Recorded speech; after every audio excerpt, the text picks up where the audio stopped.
بسم اللہ الرحمن الرحیم۔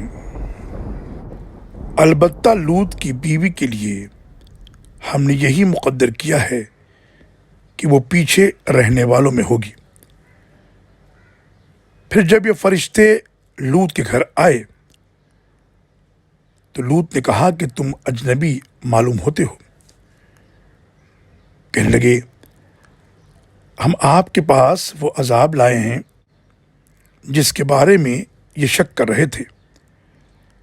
ہم آپ کے پاس یقینی بات لائے ہیں اور ہم خود بھی یقیناً سچے ہیں، لہذا آپ کچھ رات رہے اپنے گھر والوں کو لے کر نکل جائیے اور آپ ان سب کے پیچھے رہیے، اور آپ میں سے کوئی مڑ کر نہ دیکھے، اور وہاں جائیے جہاں کا حکم آپ کو دیا گیا ہے۔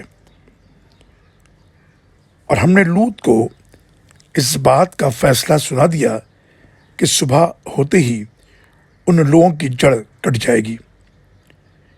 اتنے میں شہر والے خوشی خوشی لوط کے پاس آ پہنچے۔ لوط نے ان سے کہا یہ میرے مہمان ہیں، لہٰذا مجھے ذلیل نہ کرو، اللہ سے ڈرو اور مجھے رسوا نہ کرو۔ وہ کہنے لگے کہ ہم نے آپ کو منع نہیں کیا تھا کہ آپ دنیا جہاں کی حمایت نہ کیا کرو؟ لوط نے کہا اگر تمہیں کچھ کرنا ہی ہے تو یہ میری بیٹیاں ہیں۔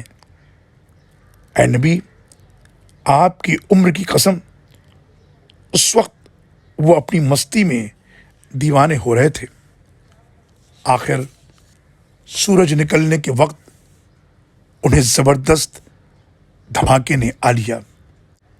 پھر ہم نے اس بستی کے اوپر کے حصے کو نیچے کر دیا اور ان پر کھنگر قسم کے پتھر برسائے۔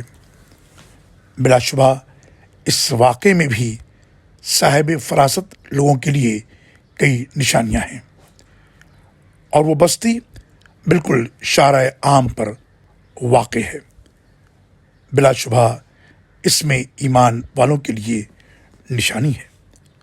سورہ الحجر آیت نمبر 61 سے لے کر 77 تک۔